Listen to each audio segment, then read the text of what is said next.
Welcome to the Diabolical Gaming Cast. This is February 16th, 2014. My name is Diablo. I'm here with Hitman. What's up, Hitman? Hey, how's it going? This is a kind of a gaming cast that we are doing. We've done a kind of a show kind of like this in the remote past. We wanted to start this up again.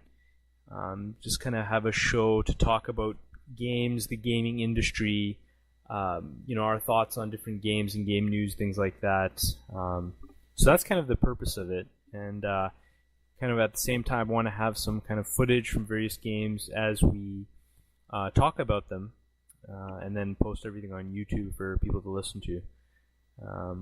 So starting out, what are your thoughts, Hitman? Any thoughts on the show or anything like that? It's glad to be back. It's glad to be back. It's been a long time since we did this. Yeah. Pretty excited. Nice. And we'll have various guests too. We may or may not have a guest also on this episode later on. And kind of the format is kind of just starting out with some game news and then talk about various games that are coming up and games that we're playing. That's kind of the way we want to do it for now. If you guys have any suggestions or any kind of questions or anything like that, feel free to post in the comment section of the YouTube videos. And eventually probably we'll get a site together as well, just with the links to the YouTube videos, things like that. And we'll probably offer audio only versions of the show in case you just want the audio. More of a podcast format, I guess. Let's get into the game news. First of all, some news about this game that I think a lot of people are looking forward to, including, I believe, you and me, Witcher 3. It's basically it's a post on Eurogamer. Basically talks about how two of the members of the Witcher 3 team left the team, and they're going to another studio in Poland called 11-Bit Studios. That studio made this game called Anomaly Warzone Earth, which is kind of like a tower defense game. But apparently, they were saying that they didn't have any kind of bad blood or anything like that. It's just they just kind of, I guess, felt that they wanted to leave. But I guess the importance of this article is, Witcher 3 is a game that we really all are really interested in, and it kind of raises some questions about, is there a possibility that, something's going wrong with the development or something is not working out in terms of the development and things like that. I guess that's the issue. Do you have any thoughts on that or The Witcher 3 in general? In regards to the two people leaving, no, not really. 2 is pretty. They have a massive team, so it's pretty insignificant. If you recall, a little while ago, IGN had an interview with the lead developer on the CD Projekt Red team, and they went over the game quite thoroughly, and they said, they talked about the combat, which I think is on everyone's mind, and how they're working to refine it. I think the takeaway that we got was that they're trying to mix it up with an Arkham Asylum kind of combat, which I think would be great. I don't know what you think. So I think the game's definitely headed in the right direction. They also touched upon the multiple endings that the Witcher 3 will have. I think they're eyeing something like 30 to 40 endings, actually. Wow. Which is pretty surprising. Yeah, definitely. One thing that they mentioned was that your decisions would actually matter more so than they have mattered in the past. And I know you haven't had a chance to play Witcher 2, but The Witcher 2 is kind of interesting because you basically can branch the entire game into 2 different stories based on what you pick early on in the game. Right. And so they want to do more of that, and they want to take it to a degree where if you make a decision to, say, invade a town or burn a village or something, you can't go back there and you can't discover things there, you can't do quests there, you lose all access to it. So it's pretty interesting, I think. Yeah, definitely. Yeah, I think that component of kind of having a choice that can't like come back from is very very compelling, and kind of good kind of story kind of tool or kind of way of bolstering the story of a game or make it more story driven, I guess. Yeah. So I think it's a good idea. I mean, yeah, my thought on The Witcher 3. Well, first of all, in terms of the story, I mean, I am kind of slightly concerned, because you have kind of two main guys. One of them was a kind of a gameplay developer, one is gameplay designer, and one is a gameplay producer. And I just wonder kind of what's going on, but I kind of, based on everything I've seen so far of the game, I find it hard to believe that there's any big, huge, glaring problems with it right now. Like I mean, the team is extremely experienced. What I have played of Witcher 2 and, specifically Witcher 2 has been really amazing. Witcher 1, is interesting too, but Witcher 2 is really amazing. And what I've seen so far is really impressive in the Wild Hunt. That's not to say that there couldn't be, some issue. But yeah, I mean, I am slightly worried about it. Now, in terms of the actual game, though, I mean, I'm extremely excited for Witcher 3. I think it's taking Witcher 2 and kind of just open worlding it and kind of adding a lot of kind of content and kind of probably gameplay hours. And it looks like, as you mentioned, the combat, expanding on that. I think they're doing all the right things. So yep. I think it's set up to be one of the. It's definitely going to be one of the top RPGs. I think most likely. Yeah, I'd say so. Yeah, I'd say it's definitely top for me. Yeah, yeah. The only other thing on my list would probably be Dragon Age Inquisition. Yeah, I agree with that totally. I don't think the Mass Effect game is coming out this year, is it? Or I don't think so. No, I think it's Mass Effect 4 would be probably 2015. Okay. Yeah. All right. So the next news item is about Hawken. Hawken is a basically a mech style game or mech warrior style game, a little bit more arcadey, and it's a free to play game, and it has just basically I think probably just been just a couple of days now has now come to Steam in the early access program. I actually didn't even know that Hawken was still in beta. I thought it was the full release was out there. That was news to me too. So I joined the beta like a few months ago, probably 5 or 6 months ago. Yeah, definitely. I would have thought that it came out of beta. Yeah. I think the comment, if you go on the Steam page for Hawken, is that it's the developers are, pretty happy with where it is right now. So I guess calling it beta is still maybe just, just covering their bases so they can keep developing it and things like that. Yeah, fair enough. Yeah, I mean, I was extremely excited about this.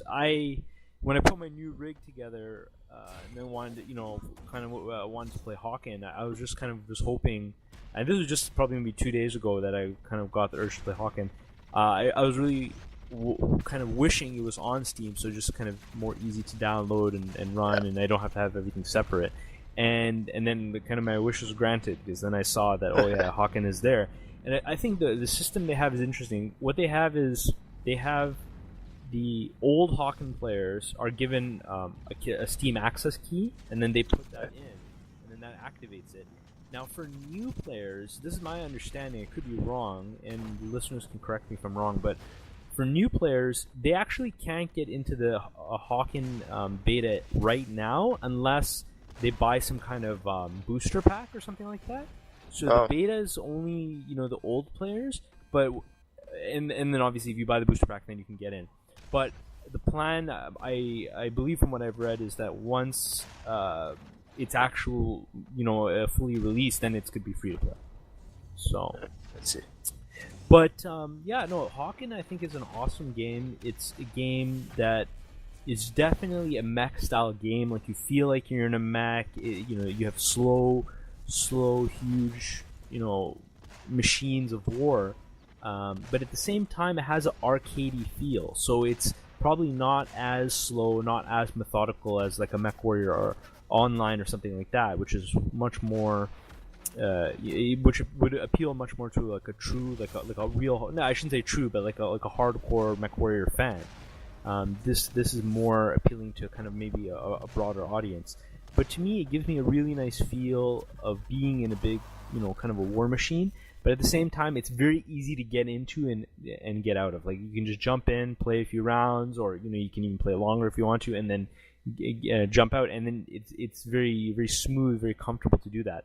Whereas I think maybe not. After a while, when you develop experience and you're quite good with something like MechWarrior Online, but a game like that is much more complex. It's much harder to just jump in, play it, and then jump out. It's more a game where you want to put some time into it. You really want to kind of think about things more from a strategic point of view, from a customization point of view. Certainly from a customization point of view, MechWarrior Online is way more way more advanced, way more involved than Hawken. But I think they both games have their place, and I think Hawken's an awesome game, and I definitely encourage listeners to, even if you're not into mech-style games, at least give it a try. See what you think about it. Yeah, I played it early on, but you're definitely right. It's easy to jump in and play. There is a bit of a learning curve in terms of using what weapons when, and the teamwork associated with some of the gameplay modes. Yeah. But overall, it's very easy to jump into the game. The interface is laid out perfectly. It's very easy to grasp what to do next and how the upgrades work, and the kind of the trees that you can research or buy weapons in and whatever. Yeah. Overall, I'm pretty excited to see what the final game looks like. Definitely. All right, nice. And okay, the next news item. There's confirmation of a new Transformers game called Transformers: Rise of the Dark Spark. I just thought this was interesting because I personally enjoyed the Transformers, or at least one of the Transformers games that I've played on PC, War for Cybertron, and so I was kind of interested in this. I haven't. I think the next one is called Dark Side of the Moon, I believe. That's already out, and I believe that's out for PC, but I haven't got a hold of that. I've got a chance to play that. But no, I'm pretty happy that they've kind of continuing on with the Transformers series of games. I found them, to be good. Again, kind of action-oriented games, but that do pretty good justice to the source material and to the franchise and things like that. And they're just kind of all-around fun games to play. So yeah, I was pretty happy with that. It's good to hear. And I think I haven't played yet, but I think you mentioned that it has co-op. So it sounds pretty awesome in that universe. Yeah, definitely. Co-op's interesting. The thing I like about Transformers is, the weapons are awesome in Transformers. They're, they have the everything that you would expect in a typical shooter, but kind of with a Transformers kind of twist to things, where certain gun becomes the Transformers armed, like like if you're playing Optimus, his arm transforms into different kinds of guns, and then eventually you can there's certain huge guns that you can pick up and then just kind of unload on people. So I found that kind of interesting, and just the whole graphic aesthetic of it is really nice. One thing from a PC point of view, I guess, to comment on for a game like War for Cybertron is if you run it stock on PC, I know probably there might be a lot of console players listening, so this may not pertain to you, but for the PC, it's actually going to run at 30 FPS stock. Yeah, and the thing is, there's something you can download. I'll try to find a link to it and put it in the description. But it's a kind of it's just kind of like some kind of mod that you can download where you activate it, more like a patch, really, like a user-made, a community-based patch, and you activate that, and then it lets you kind of run the game at like full 60 FPS. So I think that made a huge difference in terms of the feel of the game and just playing it, because at 30 FPS it really doesn't look good. It's really chugging along. Yeah. And once you unlock it to full 60, it's much nicer. Yeah, I can only imagine. I hate games that impose a lock on you. Yeah. The only game that I can stand having that lock on is LA Noire, because a lot of people have modded it and took it off, and it totally ruins the game because of the way the animations work. Oh, okay. Yeah. Yeah, they've used some sort of facial capture technology, so when you're in the interrogation scenes, when it really zooms in on their face and you see their animations, when you unlock the FPS, it totally ruins it. So I think if that's the only way around it, then that's fine. Well, my thought on that is, I wish they could have developed it so they could have had the good facial animations, but have the game run at 60, right? 60 plus or whatever. Keep in mind, it was designed for the PS3, right? So they ported it later. Yeah. You can see that was made in line with the PS3. But the thing is that look at ports, right? Look at different ports. Very commonly, they still run above 30, right, on PC. Like they'll be running. I think most of them probably don't have a cap at all. That's true. So that was my only real big disappointment with LA Noire. Like I haven't actually even played it. I have it on Steam. I haven't played it, but that was the only thing I was kind of upset about. But I guess I have to play it to see how it runs and stuff. But I'm just way too much into frames. So once it drops down, then I just can't play anymore. No, I mean you got a valid point there. It's fair, but as I said, some games are designed with specific technologies that are geared towards a certain console or a certain crowd. Yeah. So yeah. All right, and then the final item that I'd like to discuss is Nintendo, and basically the news. There's a bunch of news articles coming out about the continued kind of financial losses or fiscal losses that Nintendo's taking. I think this is like the third or fourth year in a row where Nintendo's reported a loss.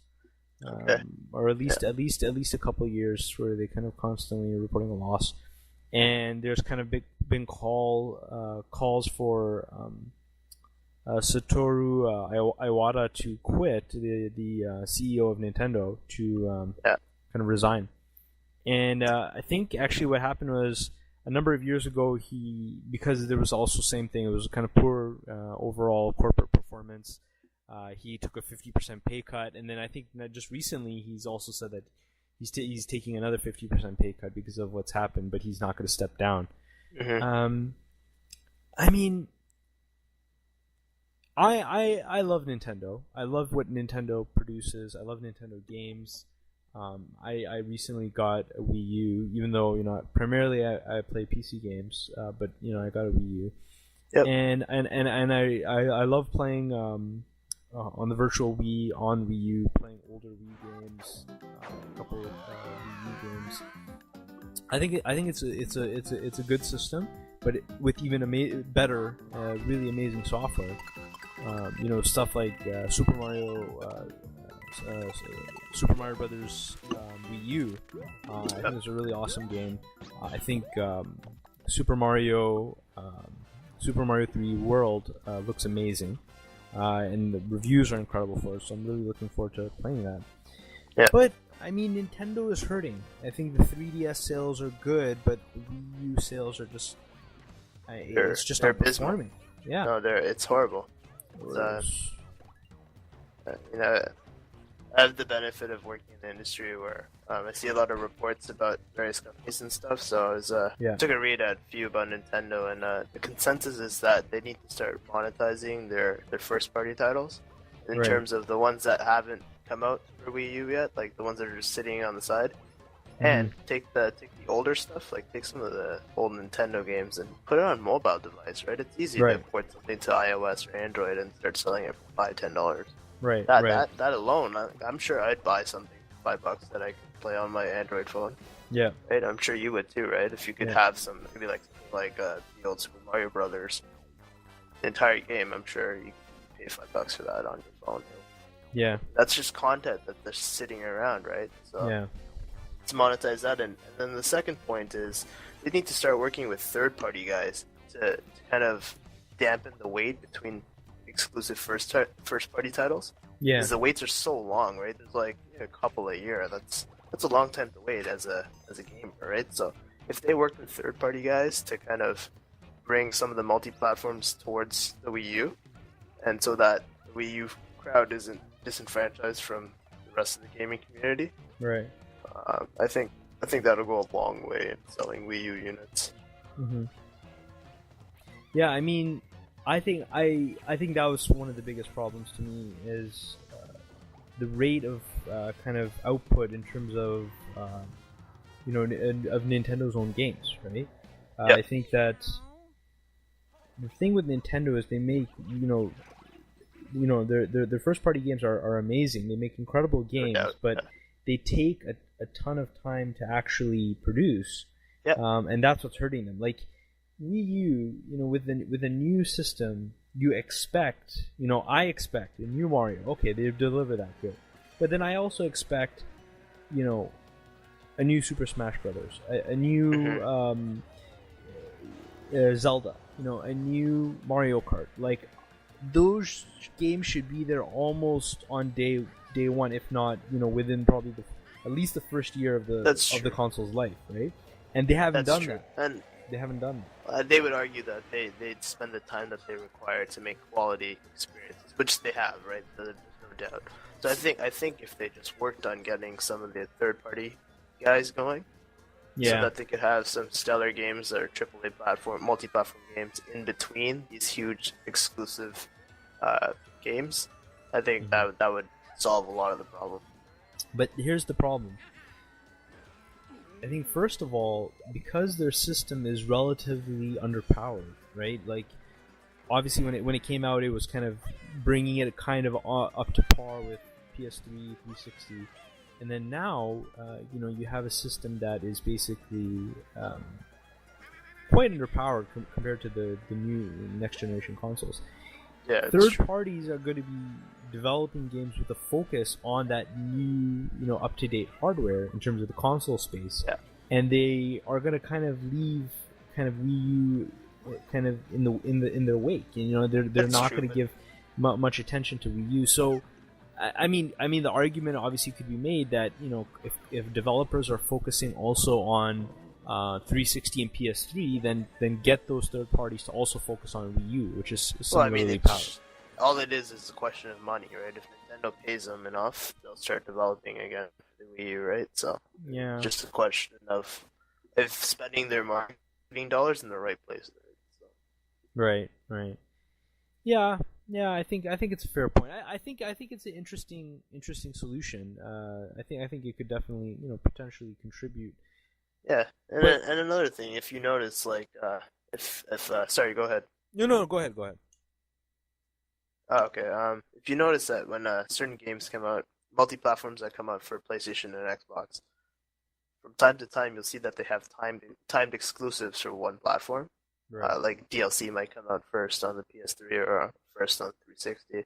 If they just did that, then that gives you, for someone who owns a Wii U like you, and if you had another console, you would buy the Wii U version, knowing that you get more content on day one, right? So it's just another piece to the puzzle, I guess. Yeah. I wish there was some way that they could. I guess they're getting kind of trapped with the next generation development. They're getting trapped with the fact that games are simply harder to make today than they were before, right? Even with more advanced technology in terms of better tools and things like that, the problem is that it's still very hard to develop a big game because of how much content has to go into it, how much assets have to be made, And I think that's what's kind of one of the limiting factors in terms of them producing quality Nintendo games, right? That's kind of the thing that's probably slowing them down. And then I think that's hurting them. But yeah, as you said, kind of investing in third parties, and seeing if that can kind of change things. I think that's certainly a strategy. It's unfortunate that the price cuts on the Wii U didn't really make a huge impact. I'm sure that it did help somewhat, but from what I've read, it didn't produce the gains that the company wanted. And Iwata is saying that they don't want to do any more price cuts on the Wii U. So, but to go back, I don't think it's the price that's putting people off, right? You think it's the software, right? Yeah, exactly. The lack of software. The lack of software, right. And to go back to your prior point, which I think was very good. I mean, the whole notion of having first-party games on mobile devices, I think is very interesting. I think Iwata said that he doesn't want to do that, and I think part of the whole mystique of Nintendo is having kind of their games on proprietary hardware, right? And when you play a Nintendo game, it's always on Nintendo hardware. You never see it anywhere else, right? It's almost in some ways that's fair. Yeah. And I totally understand that. That's a fair point, but yeah, well, I'm talking about the old content, right? The stuff that's just sitting there, no one's playing it on the latest generation of Wii's. I see what you're stuff saying. That you played on like Nintendo, Super Nintendo stuff that it would take relatively no time amount to port over to iOS or Android. Just monetize the crap out of that, right? But I think Nintendo has the same thought about even those older games, like the old Super Mario Brothers and things like that. Is they feel that those games should be on proprietary Nintendo hardware, right? Obviously not because of a technology issue, because Android's very powerful and mobile is very powerful. It can probably easily run those things. But they just feel that if there's no Nintendo hardware, then it's not. I mean, obviously it's a financial thing. They want to drive hardware sales with all their games, right? There's no question. But I think they are kind of also caught up in the mystique of having Nintendo hardware go with Nintendo software, even if it's old software. But I think that's hurting them. I think that I totally agree with you. It is hurting them. I think I totally agree with you. I think that bringing those old games, maybe even bringing slightly newer games too, like maybe GameCube games or things like that, to mobile devices could be very profitable. I mean, just imagine an Ocarina of Time game on Android. I think that would be huge. Yeah, that would be huge. That'd be massive. A game that is widely considered by many to be the greatest game ever made, to be on your phone. I'm confident there'll be a market for that. Oh, definitely. I mean, Square Enix is doing a great job. They put all their. I'm not a huge Final Fantasy fan, but they've done a great job of putting their older titles onto iOS and Android. Right. And it's selling well, right? It's selling really well. And the other thing is that it makes people that played the games in the past bring that experience back, right? So you played the Zelda games. If you're able to play that on your mobile, it brings you back to the Nintendo world, right? Right. It makes you more likely to go out and buy a Wii U for the next Zelda that's coming out, right? Yeah, most definitely. That's my 2 cents, I think. Yeah. All right, so let's move on to upcoming games that we're kind of interested in, that look quite interesting.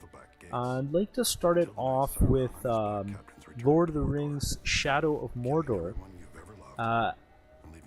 I'm gonna just hold my thoughts. I'm gonna let you start it off with this very interesting game. I think Lord of the Rings franchise is finally getting a game that it deserves. Mm-hmm.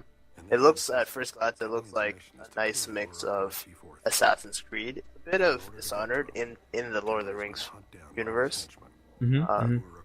They seem to have picked a nice point in time, the story, where they can kind of shape it and not be too constrained by the events of the book, events that you've seen in the movies that just coincide with the books, obviously. But yeah, they seem to plan this really well. Mm-hmm. I saw the trailer, and when I did, I was pretty shocked by the game. To be honest, to me, it was nothing I would expect from a game. When when you mention Lord of the Rings, a game in that franchise, I have a certain expectation. I guess kind of derived from precedents of games past in the Lord of the Rings franchise, which have been kind of okay. Nothing to write home about, and kind of just been good beat 'em up action games. I mean, certainly, I think Battle for Middle Earth deserves a special mention as a really interesting, cool, but albeit simplified RTS game. I thought that was a really well done game, actually. Yeah.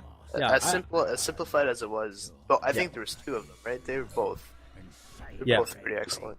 Yeah, I actually enjoyed it, and maybe I enjoy RTS games. I'm not a huge RTSer, like those hardcore RTS guys, but I think maybe the simplification kind of helped me get into it and go through it a little bit faster and enjoy it more. But certainly, having the Lord of the Rings mythology throughout the game was really interesting.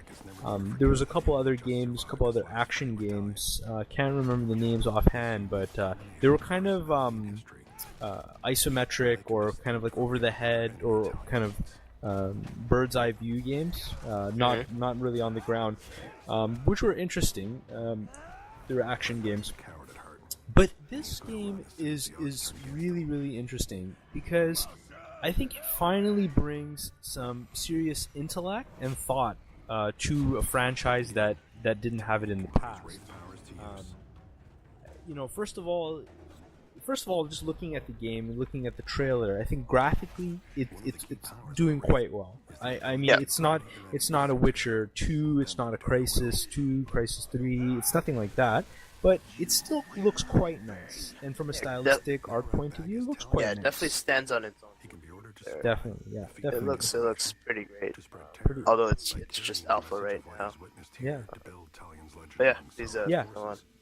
It looks quite nice. So I was already impressed from that point of view. From when he's kind of the Rangers running in the rain, and the rain looks quite nice, and even the animations look quite impressive.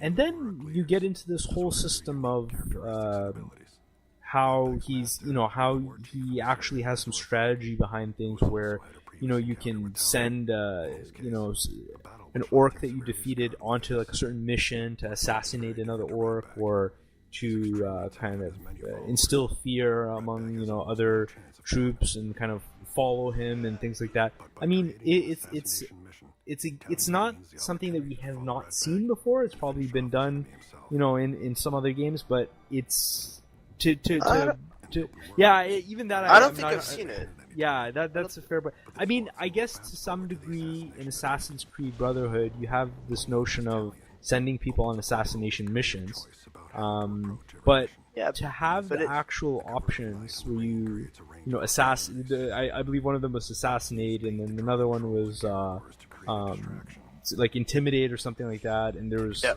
couple different options. Yeah, that's probably not really. That's probably hasn't been done before, maybe. Yeah, I don't think so. I mean, I don't think it's been done to this level where people remember you. Like, when he first confronted the first orc that he captured, he remembered him. He was talking about how he cut his face or whatever.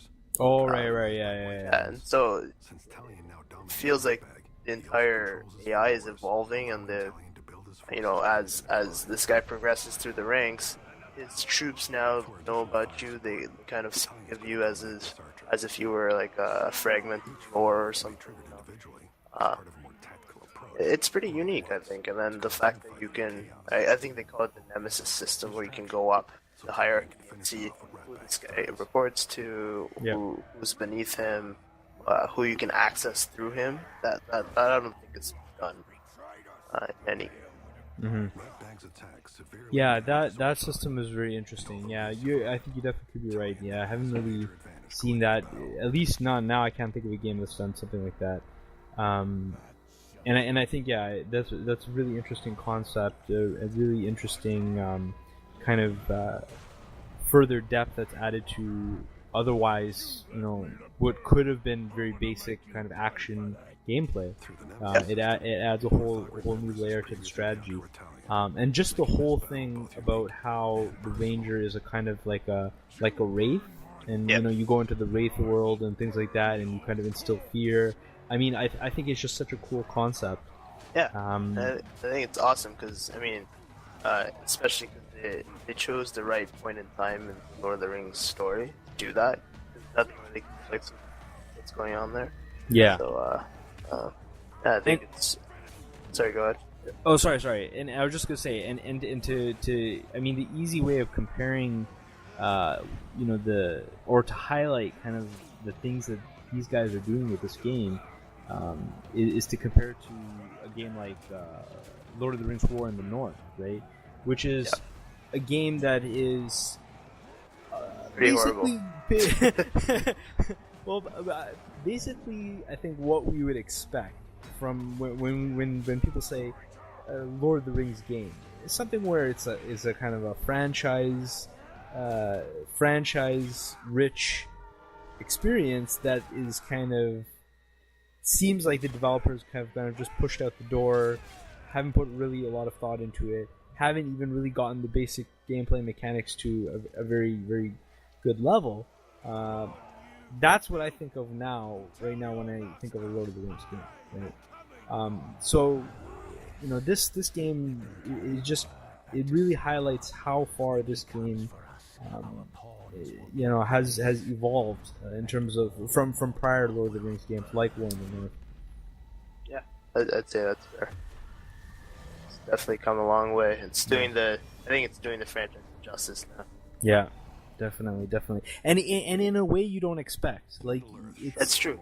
It's definitely unexpected. It's definitely unexpected, but it's definitely intriguing. Now, the one kind of doubt I have about the game is kind of, and based on what they've said, is they talk about how each instance changes. So each instance you have kind of new enemies. The orcs look different. That's fine. I mean, from the cosmetic view, I don't think that's a big problem. But I think they even mentioned at one point that the different like senior orcs and like for example, they were talking about Ratbag, and they were saying like in this instance there's Ratbag, but in another instance he may not be there and it'll be somebody else. I mean, I have a feeling that's not going to really pan out, because if they do that, I think it's very impressive. But the thing is that they also want to tell a story. They also want some level of linearity, I think, to get through it, because it's not totally an open world game, I don't think. So I don't see how they would do that, where they would have a game where each instance has completely different characters, right? Unless they have a ton of work they've done. For example, they've developed 5 stories, right? And 5 stories worth of content, and then they're mixing and matching everything with every single instance. I mean, to me, it just doesn't seem doable. Yeah, I mean, you're right. I mean, and also, if you're creating different instances, I mean, we didn't get to see this, but what if that assassination attempt failed, right? What happens then? Like, does that person go higher up in the hierarchy because they successfully warded off an assassination attempt? Mm-hmm. Does he gain more power? I'd like to see that stuff too, aside from the stuff regarding the different instances. Yeah, that's it. That's an interesting thought. I didn't actually think about that, and I think they'll probably kind of elaborate on that. If things aren't successful, what happens, and what are your alternatives? Yeah, exactly. It may be a situation where, if the certain monster kind of or wards off an attack or something like that, then you're still alive, and then you have to find just an alternate way of achieving the same objective. So it might be a system like that, but it'll be interesting to see kind of what they say about that. Okay, so next, in terms of upcoming games, I'd like to talk about Evolve. This is an upcoming game from Turtle Rock, I believe they're called Studios, the developers of Left 4 Dead. Yep. And it's another multiplayer game. What are your thoughts on Evolve? I mean, I don't think this is the same studio that brought us Left 4 Dead 2. I think Valve took it to someone else. That could be a mistake. So, please correct me if I'm wrong. I think they were at least in part responsible for at least Left 4 Dead 1, weren't they? They were, yeah, I know Left 4 Dead 1. Oh, sorry, yeah, done 1, by them. Yeah, Yeah. 1, yeah. I'm not sure if they continued on 2, so this makes sense in that context that they've been working on this while Valve took over Left 4 Dead 2 and stuff. The game looks really impressive.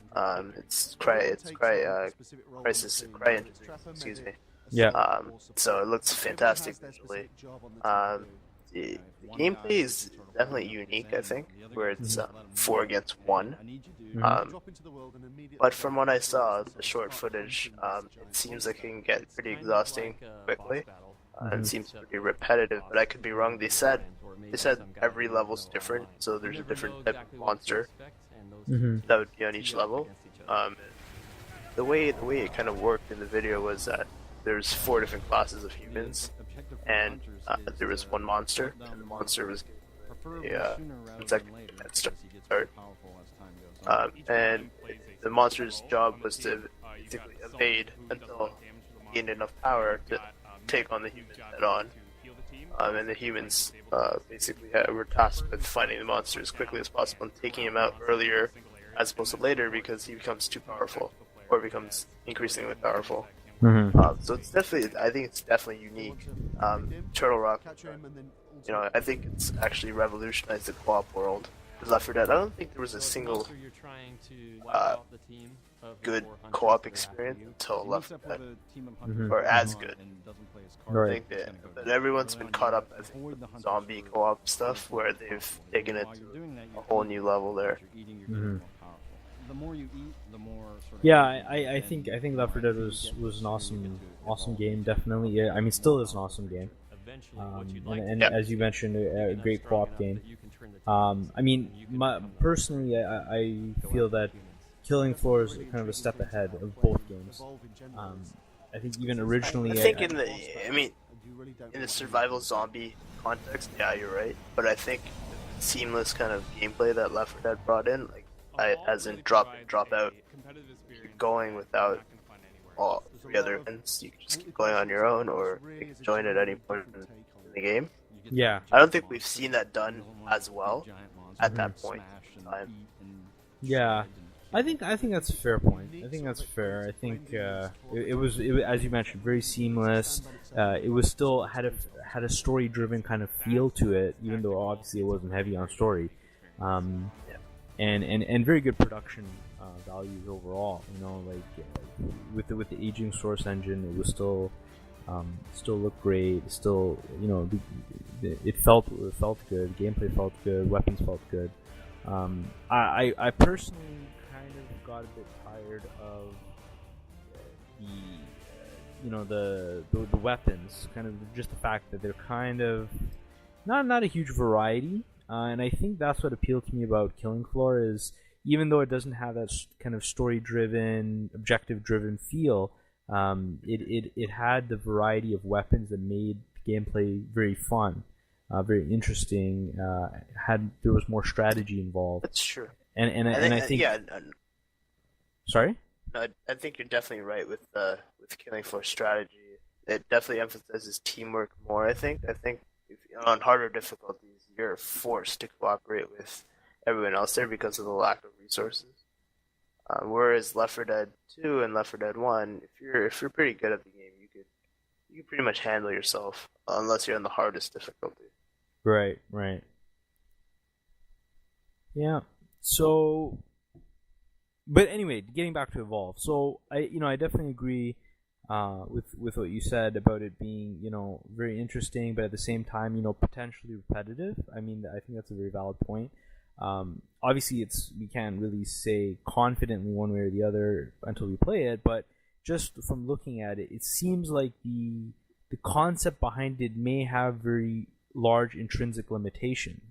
It 4v1 and basically just having kind of that's it, like a that's it kind of thing, where it's not like it doesn't seem like there's room for much deeper gameplay than that, right?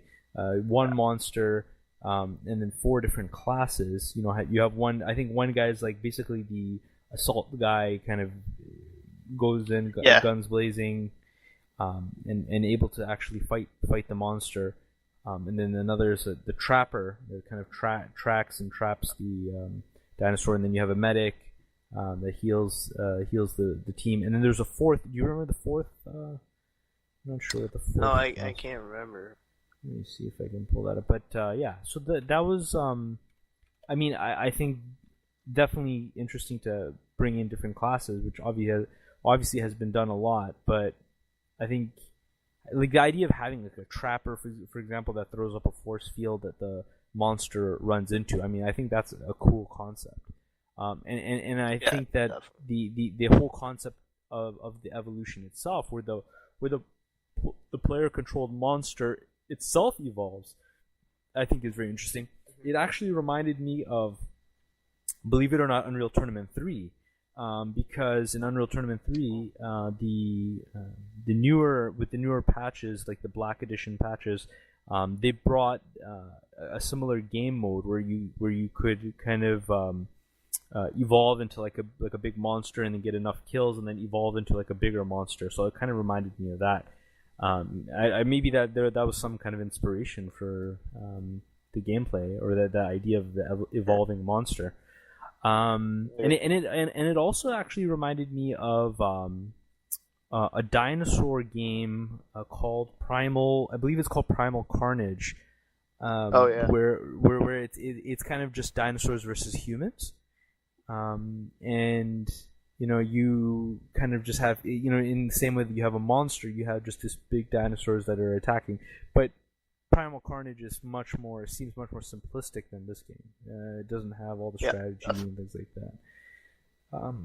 But I don't want to count them out. I want to see what they do, because they're obviously, it's a talented studio, and we'll see kind of what happens with that game, I guess.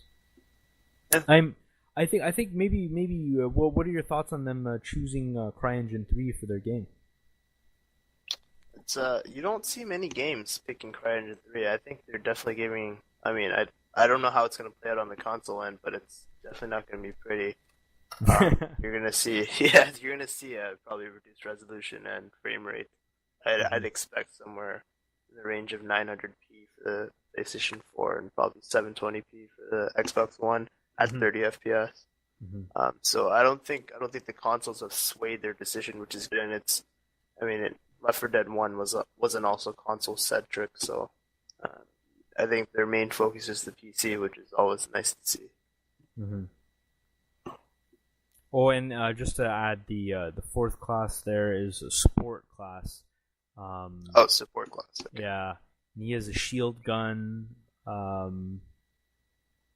That kind of puts up some kind of a shield or energy wall that blocks things. So that was the 4th class. So yeah, I mean, I think it was a very, very interesting choice. I mean, as mainly a PC gamer, it's a choice I totally endorse, because I think it's an incredible engine. But as you mentioned, it's probably not going to do any favors to the new consoles. I don't see this game running even at those lower resolutions running at 60 FPS. I just don't see that. Definitely no. That's definitely ruled out. I mean, I think Rise, which was an Xbox One exclusive, was 720p at 30 FPS. Yeah. And that's CryEngine too. The counter argument that somebody might make about that is that Rise has just a huge load of things that are going on in any one scene, and maybe is a bit more complex in terms of the kind of activity that's going on compared to Evolve. I mean, that would be the counter argument, but I think I agree with you. I still think it's just the engine is just too much. Like assuming the developers leverage the engine, actually use the technology that's there in CryEngine 3. It's just too much for the new platforms to handle. I think. I think that's fair. Pardon me? I think that's fair. Sorry. Yeah. But yeah, we'll see how it turns out. Next game in terms of upcoming games is Titanfall. This is a game that is currently out on beta, so technically is kind of here, semi here. A game that's been super popular in the press and among gamers, especially I think especially the console crowd. I think is really going crazy over this game. Made by some of the Call of Duty developers, I believe. Yep. And I don't think this game needs much introduction. It has the whole concept of a COD style FPS game where you add in kind of parkour or enhanced movement while running, that kind of thing, and then you bring in I don't want to call them mechs because people call them mechs. To me, they're Titans and they're oversized FPS kind of character, basically. Oversized characters that have guns, maybe or just huge robots, I guess.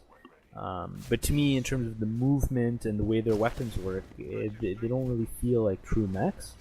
But I mean, from what I've seen so far, I think it's an interesting concept. I think there's interesting gameplay to be had in terms of the whole idea of bringing in the Titan and then interacting with the Titan and how for example like a person on foot can kind of battle a Titan. I think those are really cool. There's some cool gameplay mechanics there, but I personally I'm not super enthused about this game. I think it has a bit of a COD feel, which I don't like. I'm not a fan of the new Call of Duty games after Call of Duty 4. So I have to admit that I'm not a huge I'm not hugely excited about this. That's all I can say. Yeah, no, I mean neither am I. I saw some gameplay footage from the beta. The graphics, they don't look too good. The one thing that struck me and the one thing that I don't understand why they've done this is 6 versus 6 player cap. Seems like in this day and age it's just not acceptable in my opinion. And it seems very limiting. Like I was watching a match and half the players on screen were just AI, and the guy playing was gunning them down easily, scoring points. You seem to have limited interaction with other players because you're swamped by the AI. I see. Yeah. So the way it works is that there's I think they're called grunts, and each side has a certain amount of grunts. Okay. And they're soldiers that go out with you. And most of the people that you encounter as you're running through the map and trying to capture the points are grunts, and then from time to time you'll encounter another person. And then there's obviously the Titans as well. But to go back to what you said, the dynamic between the combat between a player and a Titan, I think, is unique. It's definitely fast-paced, and I like the way that you can, as a player, jump onto a Titan and rip apart its mechanics and start shooting and wiring, take over that way. But it's definitely it's not overpowered in any sense. It seems very balanced, so it looks interesting. But again, the low player class seems to be a huge obsession to get onto the Xbox. I think if they had PC in mind, they could definitely go higher, probably at least 60%. Oh yeah. Yeah. Have they made any announcements about the PC player count? Is it the same or? It's the same, yeah. Oh, it's the same. Exactly. Yeah. I mean, sorry. There's even an announcement. I think they said they keep the same auto aim mechanics as well. Oh man, on the PC that's version. brutal. That's brutal. I mean, part of me wonders whether the 6v6 is gameplay, like a gameplay decision, or just a console limitation, or a combination of both. They said it's a player count that's over 6 versus 6, it kind of detracts from the gameplay experience. Those are their Okay. words. Okay. I think they're lying. I think it's actually the power of the console has limited them. Yeah. But we'll see. Yeah. Yeah. I think you're right. I mean, part of it is that the consoles, they have their limitations. Obviously, that's kind of well established in terms of player counts and things like that. You'd expect though that with the new consoles that they would be able to push it a little bit higher. But again, there's all new gameplay mechanics, new code. So who knows, right? But It's true. I mean, and to me, it seems that one of the things they may be doing is to make sure that they don't highlight that is keeping it the same on PC, as opposed to Battlefield 3 or games like that where you often have higher counts on PC. Highlighting that would be probably a big mistake for them. So, I mean, It's interesting that you brought Battlefield 3 up because that game had a huge discrepancy between consoles and PC version. But yeah. I believe Battlefield 4 has 64 players on PlayStation 3. Or sorry, PlayStation 4. Oh, okay. So that looks gap like is closed. Yeah, they closed that gap. But obviously it runs at 900p and 30 FPS. But still, But then, I mean, but you have to wonder then, right? Like a game like Battlefield 4, which is quite advanced in terms of the technology that's driving it. I think certainly a lot more advanced than Titanfall in terms of just looking at the map engines. size, the vehicles, the interaction with the environment because they have the dynamic environments now. Right. I would agree. So that's the only thing that doesn't really add up. Is is it really a limitation of the new consoles, or is it? So I mean, there may be some merit to what they're saying about it being. Well, I mean, I think because with Battlefield 4, you don't have the AI element; it's all players. So I think they're constrained by their CPU frequency or their CPU choice. With Titanfall because of the grunts. Because of the grunts, yeah. So I mean, maybe an option was to eliminate the grunts and just implement players in their spots, which I think would make more sense. But I haven't played the game, so I don't know. Yeah. Well, we'll see about that. I mean, I don't foresee myself playing it right out when it comes out.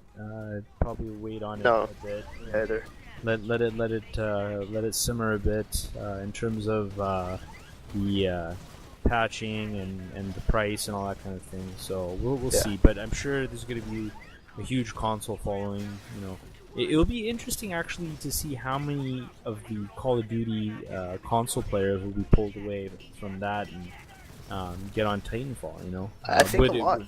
It's timed perfectly in my opinion because the next Call of Duty is not due till November or so. So this is perfectly timed to kind of hold them over. Right.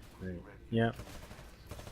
Alright, so now we're going to get into the segment where we talk about games that we're kind of playing, games that we are really enjoying or not enjoying, and we just want to talk about games and kind of in a free-form format.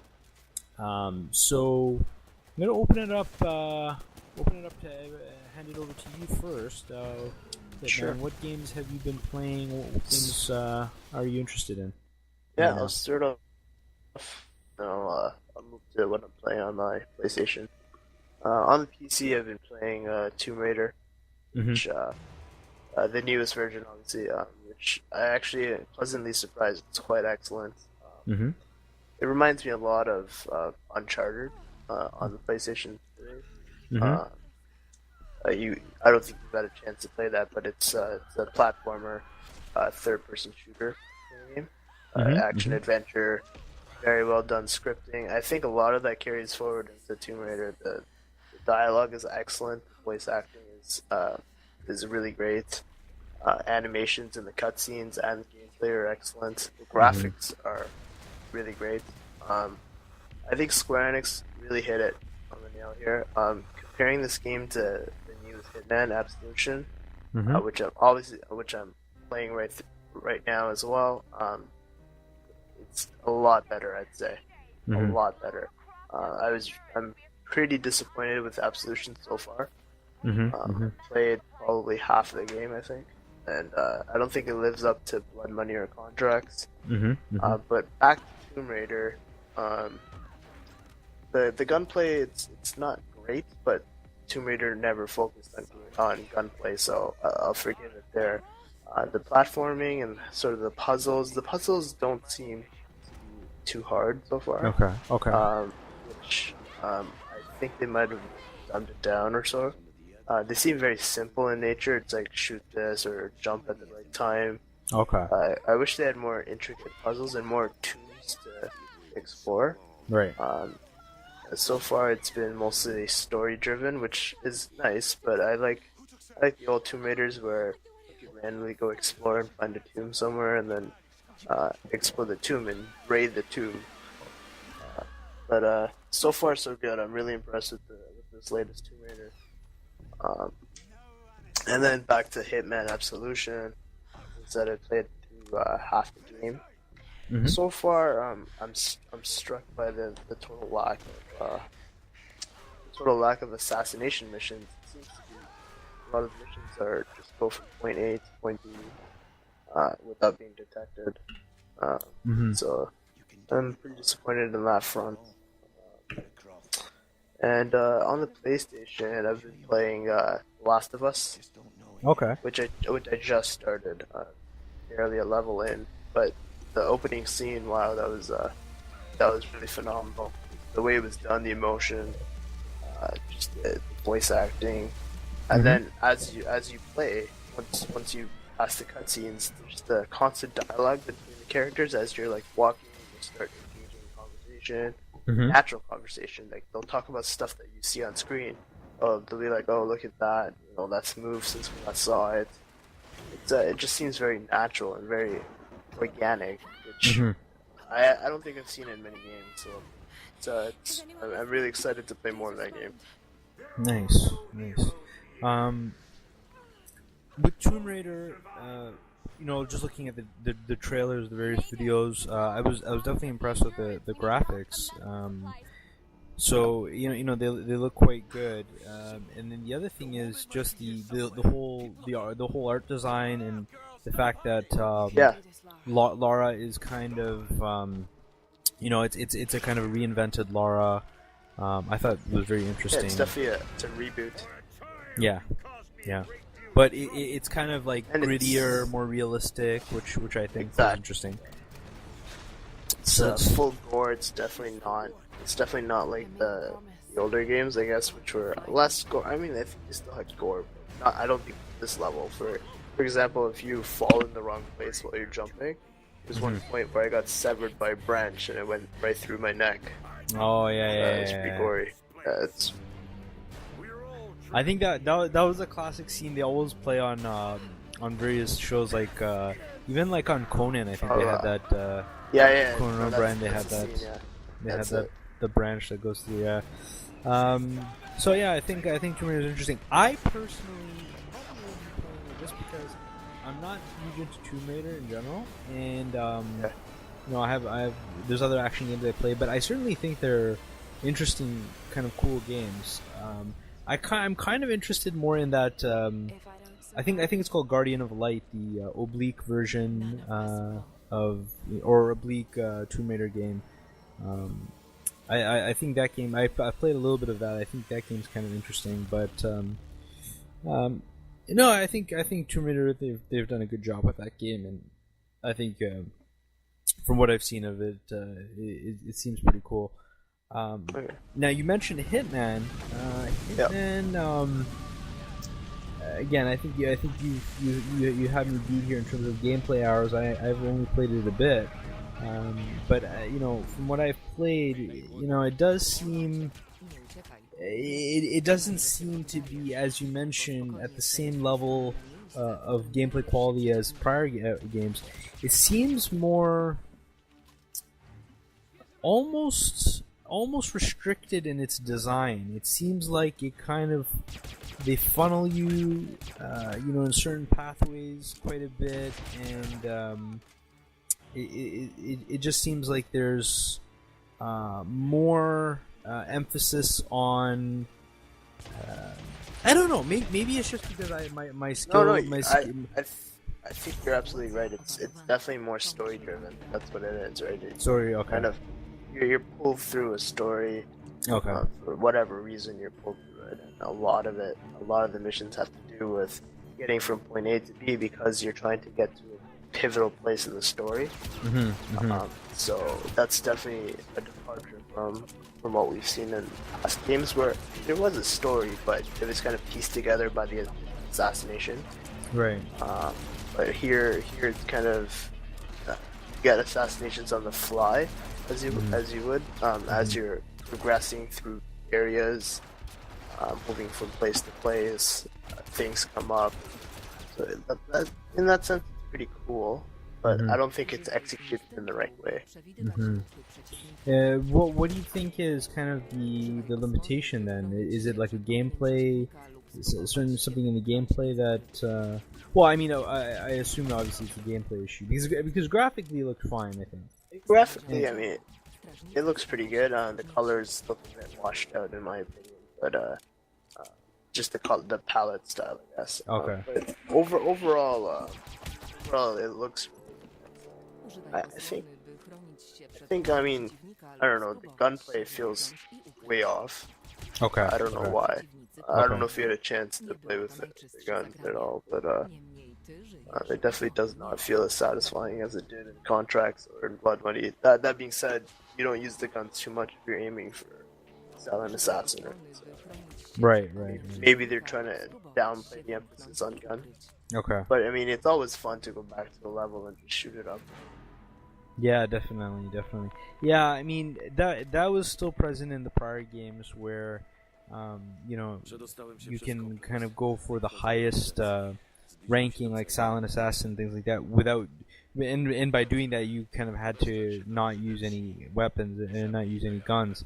I never really played it like that just because I always thought that guns should be a part of Hitman. Guns without Hitman, or excuse me, Hitman without guns, it's just it doesn't really work for me. I guess I think part of the reason I'm complaining though, given I appreciate everything you mentioned, but I think part of the reason I'm complaining is it seems like the game is slightly more unforgiving, especially in the higher difficulty modes, where, for example, you have almost no saves or like one checkpoint. Yeah, that you can, that's stupid. Yeah, and I think prior games did have something like that, but I don't know. It just seems like the save system was a little bit better in prior games. I think probably there was more save options and things like that. Yeah, that's one of my major complaints about this save system. Like, I like trying new levels, so I'll save it at a pivotal spot in the level. Like, let's say I sneak into a certain area undetected, I'll save it there and branch out and try to do things. With this, you can't do that. There's certain checkpoints that you can hit in a level, but it's only good for the instance that you're in. So if I quit the game and come back, I have to restart the whole level. So that sucks. Yeah. See, that's kind of I think that's the crux of my frustration with the game so far is that kind of save system combined with, I don't know, it just seems like the gameplay design is a little bit kind of I don't know, overdone almost. It's really kind of almost as if Hitman himself is not as skilled as he was in the prior games. I don't know. It's a kind of weird thing to say. I think I need to play it more to kind of really comment on it. But I mean, I think probably I'm giving a really negative impression of it. But I think overall it's not a bad game by any stretch. No, overall it just doesn't live up to what we would expect. Yeah, fair enough. And what's been done in the past. Fair enough. Okay. And then the third game you mentioned. Last of Us. Well, it was Last of Us. Yeah. So my thought on Last of Us, I think I have not played it. I probably won't just because I'm not planning on buying a PlayStation or Xbox. I do, Yeah, it's a Sony exclusive. Excuse me, PlayStation, yeah. That shows you my lack of console knowledge. But I think from what I've seen of it, it looks very interesting, and from what I've heard from my friends, I mean, it's I mean, you look at the reviews. I mean, people, it's been praised, more than probably any game in 2013, right? So, I mean, it definitely seems like a compelling experience, as you've kind of mentioned, playing firsthand. But it's probably a game I'm probably not going to, because I'm just not interested in getting one of those consoles just to play that one game. I have so many other games to play. So, but I'm glad that they are kind of integrating a deep story into a kind of action. Typical action kind of shooter game, but kind of integrating a deep story, I think, is a good idea, as opposed to a game like Walking Dead, where it's a deep story, lots of choices, but then the gameplay is just not there. From what in my opinion, it's just a series of quick time events. That's all it really is, right? Yeah. But I mean, obviously, people will argue that no, it's all about the story. I think that it's all about choices, and I mean, if I want an interactive story, I'll play some kind of pure adventure game. I guess maybe you could argue, I would play that game, but I don't know. I personally just not interested in those types of games. I'm interested in a game that has actual real solid gameplay. Because I'm not here to... to me, a story is good, but it's always secondary to gameplay. Yeah, gameplay should be first and foremost in any game, to me. So, yeah. So I'm glad Last of Us is not doing that, and it's kind of going beyond that. Yeah. So, but you're enjoying it, basically. No, yeah, I'm enjoying it a lot. I haven't made it too far in the game, but so far I think I've played about a little over an hour, and I'm more than impressed. It's definitely living up to all the hype so far. Okay, nice. So maybe in a future show, as you get deeper through it, we'll talk about it more, or you'll talk about the experiences. Definitely. Nice. Okay. There's a couple games I want to discuss in terms of what I'm playing. First one is a game that I think you and I are both playing. I know you and I are both playing, is Neverwinter. And Neverwinter is a free-to-play, massively multiplayer online game set in the Neverwinter or Neverwinter Nights universe. I'm not a big MMO guy. I haven't played a lot of MMOs. It's one of the let's say if I played 3 MMOs, it's obviously one of the first MMOs I've played, basically. And I've played many others, but it's one of the first. And then not a ton of others, but a few others. And I have to say that it's not your typical MMO, like a game like World of Warcraft, or those games that are much more based on stats and dice rolls and things like that in terms of combat and things like that. This game is much more action oriented, but it still seems to have stats driving it, which I think, and I think it kind of harkens back to the original Neverwinter Nights 1 and 2, kind of Dragon Age, that kind of stuff, where it's not semi-turn based. It seems more real time than that, but it's kind of a hybrid of stats driving things and actions driving things, And it seems like the balance they've gotten in the game is really great. It's easing onto the side of action, just enough to keep me interested, to keep me really engaged in the combat, which I really appreciate. Versus a game like Neverwinter, where the only way I can really play a game like Neverwinter Nights or Neverwinter Nights 2 is by being a mage, because with a mage you can at least have different kinds of spells you can cast, and you constantly feel like you're doing things, as opposed to some kind of melee or archer melee fighter or archer, where you just kind of click a guy and then just kind of watch the gameplay happen, right? Where you're kind of removed from the gameplay. I always hated that. So I'm really happy with Neverwinter so far. I'm impressed with the production values of it, the voiceovers, the graphic, even the graphics are respectable, and and just the action oriented spell casting movement I think is phenomenal. And for it to be a free to play game, I mean, it's something I would strongly recommend everybody check out. If you haven't checked out Neverwinter, if you're kind of looking for a swords and sorcery fantasy type of MMO, I mean, I think that's the one to check out. What are your thoughts on it? No, I definitely agree with mostly everything you said. The only thing I'd kind of change up is when you said it's different than most MMOs. I think it's very much the same. It's very cookie cutter in that sense, but the combat is just phenomenal. It's a lot different. But I think a lot of the systems, like the quests, the way that you interact with the environment, is very similar to your standard MMO. Yeah. I think where it's really different is obviously the stats and the combat.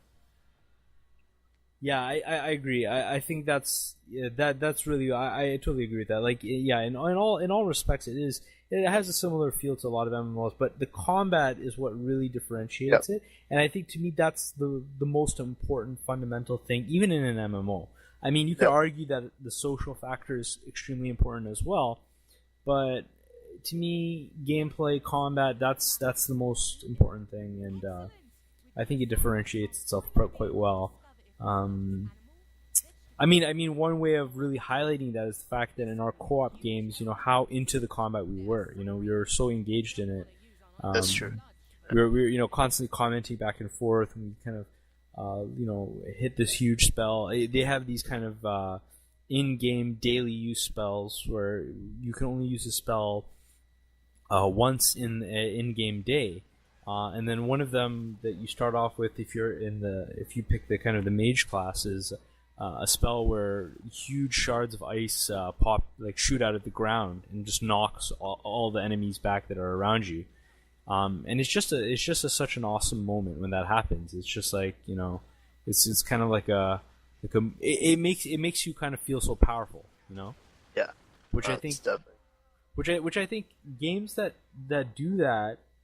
I think that's one of the secrets to games that have great combat, is where they make you feel really powerful, but at the same time they're not too easy.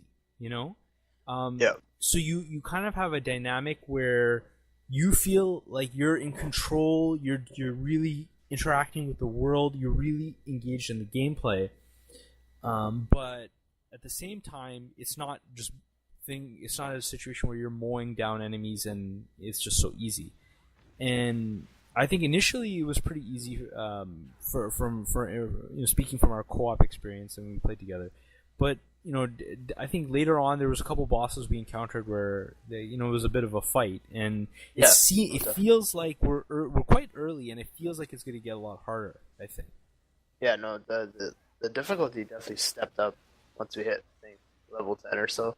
Yeah. And I think the first few levels were just to introduce you to the game and get you sorted in terms of where the mechanics lie. Right. And then it definitely stepped up in difficulty, I thought. Yeah.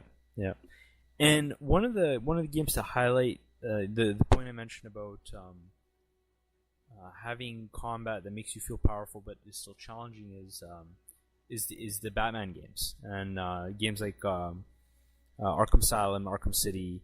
I haven't played Origins, but the those two games, I mean, it's kind of the same thing. It's just the combat. You just pull off such sick moves. You pull off such, you do so many awesome things. But then you still have challenges in terms of like more advanced enemies. You have to change up your tactics, and so I think games that do that, like Batman, and then like kind of from an MMO perspective, Neverwinter. Obviously, Neverwinter is not going to have the same level of combat as a full real-time action game. I think that's one of the secrets. Who's to say though? Maybe we'll eventually have an MMO that has like Batman, Arkham City like combat. which would be really interesting. That definitely would be. So yeah, definitely check out Neverwinter. It's a cool MMO, and it's an interesting game. Next game I want to talk about is another game that I've played with Hitman, and it's called Sanctum 2. This game is one of the tower defense style games. It's a game you can get on Steam. Oh, by the way, Neverwinter also you can download it on Steam. But Sanctum 2 you can it's not free to play like Neverwinter, but it's a really awesome tower defense game where you're still engaged in the action, much like games like Dungeon Defenders or Orcs Must Die. It's a game where you're setting up towers, you're building walls and things like that, and then you have like a wave of monsters that comes to attack you, and while the wave is coming, you're still actively engaged in the combat. Like you have your own weapons, your own character, or different character classes, and you can like fight the kind of the waves of monsters that are going through your towers. I really like this game for a number of reasons. First of all, Unreal Engine 3 game, so you know that chances are it's going to look pretty good and it's going to run pretty well, and that's definitely true for Sanctum 2. The other thing I like about it is I like the art style, the futuristic kind of feel of it. I like the weapons, the different character classes, like for example, I mean it's kind of standard, but it's still pretty satisfying in terms of the sniper rifles, rocket launchers, shotgun, but it's like all the futuristic twists on those things, those classic guns. But then the towers are really cool, so they have the tower that your basic kind of cannon towers, you have your kind of Gatling gun towers better for faster enemies. And then you have towers like the awesome lightning tower, which it's funny because in the game it has a mechanic where you can kind of upgrade all the towers, in terms of you can level them up kind of, which is a common thing in a lot of the other tower defense games too. But in this game you can kind of after you get past a certain level you can just keep pouring money into the towers and just keep leveling them and keep increasing their damage. So you get to a point where it's level 1, level 2, level 3, and then eventually says maxed out or something like that. And then you just can keep pouring money so it goes into overcharge, and it's just the damage just keeps ramping up as you pour more money into it. So, at one point we had a lightning tower that was just so ridiculously overpowered. It did like 15,000 damage or something ridiculous. And it was just such a cool aspect of the game. I think the monsters in it are quite cool in terms of having special abilities in terms of how they attack you. Like some of them can jump and kind of hit you. Some of them kind of spray acid on you. Some of them are just kind of pure melee fighters where they just attack you. And then eventually that boss came. Oh man, that was ridiculous. So why don't you go into that about the boss and your thoughts on it? First of all, when the boss came out, it took up probably 80% of my screen. It's amazing. Yeah. And then it started attacking the towers, which is awesome. Yeah, no, it definitely throws a wrench into planning because when it comes out, you have to coordinate with all the other players and taking it down. Yeah. Because obviously it's just destroying all your towers and then those are other monsters behind it. So, yeah. Definitely throws a wrench in terms of planning. And it forces you to cooperate with everyone. So definitely a unique, or not. I've seen other games do it too, but it's definitely a good gameplay element I like about it.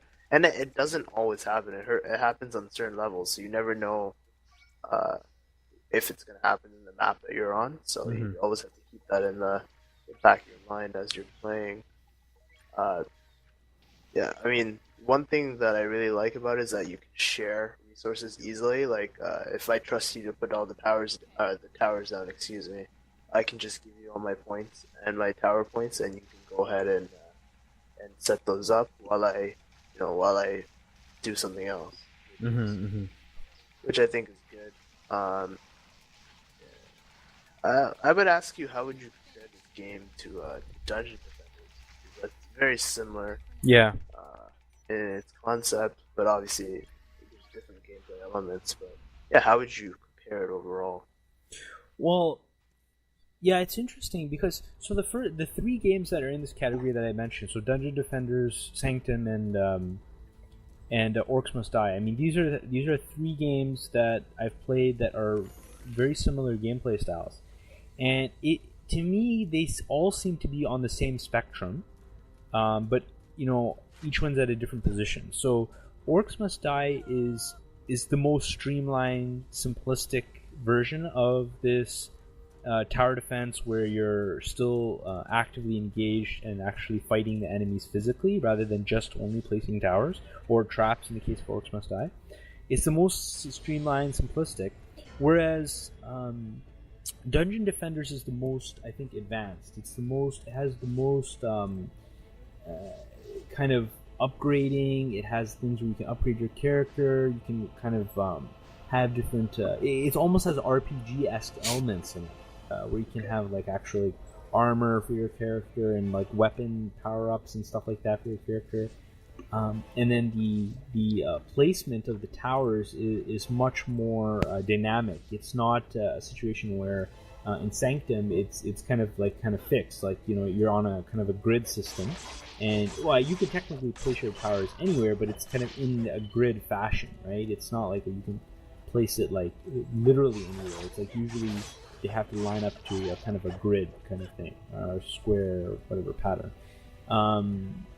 Whereas in Dungeon Defenders, you can literally place your towers anywhere. There's no real grid system. I think there's more variety of towers. There's more variety of monsters. More variety. I mean, pretty much more variety of everything in Dungeon Defenders. But Sanctum, I guess maybe one of the reasons Sanctum appeals to me so much is it strikes a perfect balance between the simplicity of Orcs Must Die and the deeper complexity of a game like Dungeon Defenders, right? That's true. Where Orcs Must Die might be kind of a little bit, on the simpler side, and Dungeon Defenders might be a bit too involved.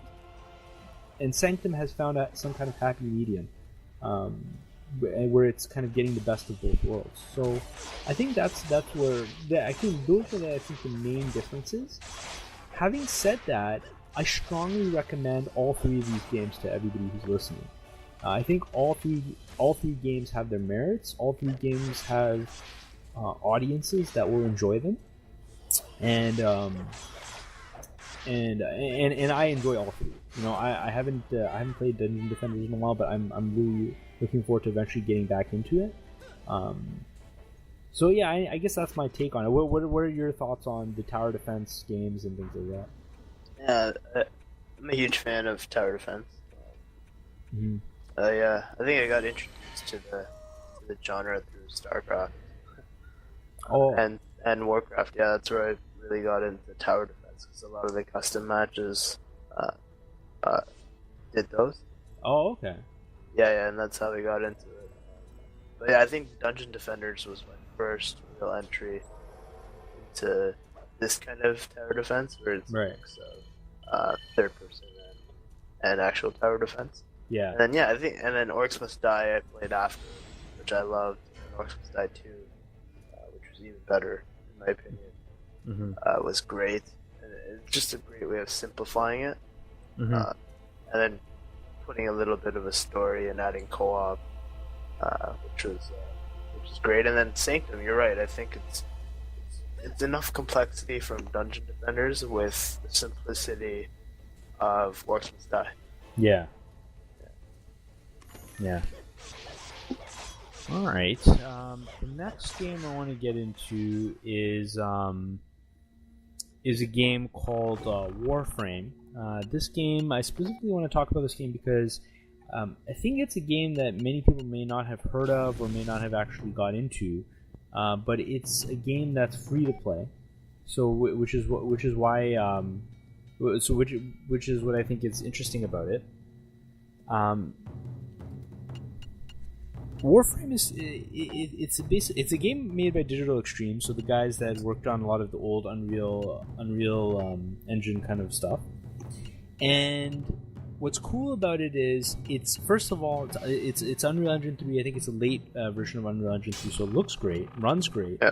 And it has a pretty solid kind of third-person combat in the vein of any kind of classic third-person shooter like Gears or those kinds of over-the-head or over-the-shoulder would Cliffy be called second-person view or whatever shooting. I think the shooting is well done. The weapons feel satisfying. It has this whole kind of melee blend into it, where the sword is just right on the back, and you just hit. So your characters have a kind of a sword on their back, and you just hit one button, and they swipe their sword. You don't even actually have to switch to it. So you can blend, the gunplay with the melee combat quite well. And then it has very, very kind of free-form, fast-paced movement. Again, kind of like in the vein of all the parkour kinds of games, where you have wall running and Prince of Persia-esque stuff, flipping around, jumping around all over the place. And then you actually have classes. It's a class-based game, and then different classes have different kind of magic kind of abilities that they have. So the one I played, the initial. I think it was Loki. I think was the class, and he can actually project like a false image of himself to kind of like a decoy image and drop away from him, which I think was pretty cool. Yeah, and then later on, as you level up, you get more like magic abilities in terms of your class, and I think eventually you get cloak and stuff like that. So I'm waiting till eventually I can get that, like level up sufficiently to get that.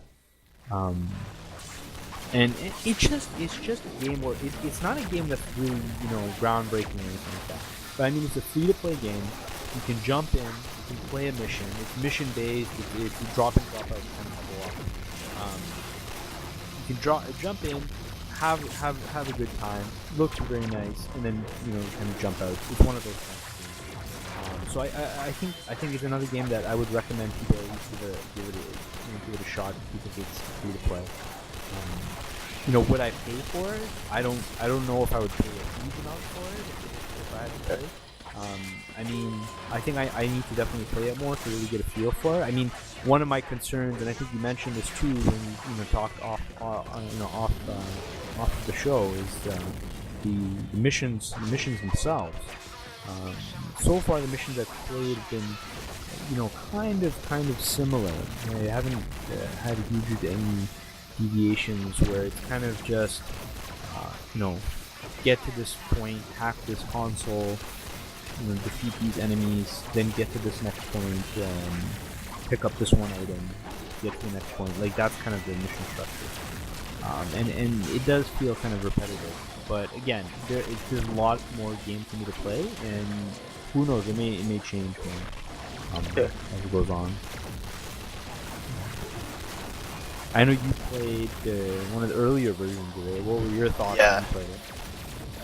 Exactly. Since it was really repetitive at that point, I think they might have added a whole bunch of levels now. But I like the way it started, where you go from mission to mission. That was cool. The gunplay I liked. But one thing I remember seeing in the walkthrough from the developer, they mentioned that you can take different styles or getting into certain areas in each level. Like you can go for a stealth mission and save up the alarms, go in that way. Right.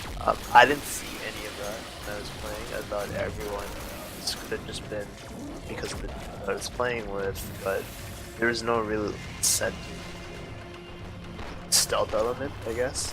Everyone kind of just rushed in, and it was pretty easy to take everyone out, guns blazing. So I hope they kind of incorporate that system. I don't know if you had a chance to try that. Yeah, I don't think if those, I think the stealth elements could be there, like in the player I have, like for example, like if he has cloak and things like that. But Yeah, definitely, it doesn't seem like the game is structured around making stealth very kind of, or rewarding stealth gameplay. Okay.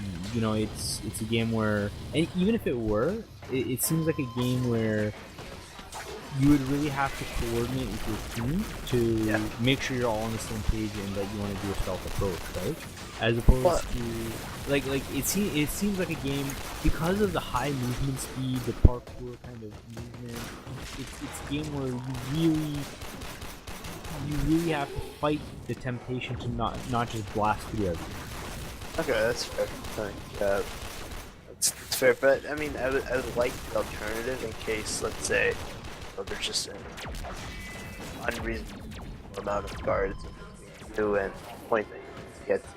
It should be an option, right? But Right. It seemed like there was an option. Yeah, I to be honest, what I've played thus far, I don't think I've seen any opportunity for there to be actually any stealth at all. Especially because the enemies are kind of in your face, like wherever you go, so there's no way to really sneak by them that I can see so far. But again, I have to keep playing it to really see if there's if that does come up in later missions, because it seems pretty like extensive in terms of how many missions there are, and I've only done a handful, so you know things could change. So we'll see. I guess we'll see how it goes. But you know, I would have been really interested to see what they would have done with this game if it were to be a paid game with like a deep full single player. I think it could have been really interesting, because I think the art design and the world and everything is kind of all seems really interesting. So I think they could have built off of that. But having said that, I'm a huge proponent of free-to-play games. I love free-to-play. I think there's lots of good free-to-play games. I mean, I know that, you know, some people argue that, you know, free-to-play is not that good. It's, you know, just from a content point of view, from a production value point of view, it's not that great. And people argue that, but to me, thus far, if you look at the free-to-play landscape, there's plenty of games that are high quality, you know, solid games that you would, in the past, 10 years ago, you would have paid almost full price for. Those games do exist, so. I think that's fair. Alright, so, those are some of the games I'm playing. I think you've gone over yours. I think this is about time we kind of wrap the show. The show ran a little bit long. Didn't want to kind of go this far, but I think I enjoyed the first episode. It was a good show. Yeah, it was definitely a great show, I think. Yeah. I think we're definitely going to be doing more shows. Try to do it every, you know, once a week or once every 2 weeks or something like that, and try to just keep commenting on the news, you know, upcoming games, what we're playing, you know, any issues in terms of gaming and things like that. I think this is kind of our forum to do that and kind of just discuss everything. And I think it's a show that I think has its place, you know, in the on the web. Yeah, I definitely agree with that. Yeah. All right, so this is Diablo and Hitman, and look forward to the next episode of the Diabolical Gaming Cast. Catch you next time. Thanks. All right, thanks.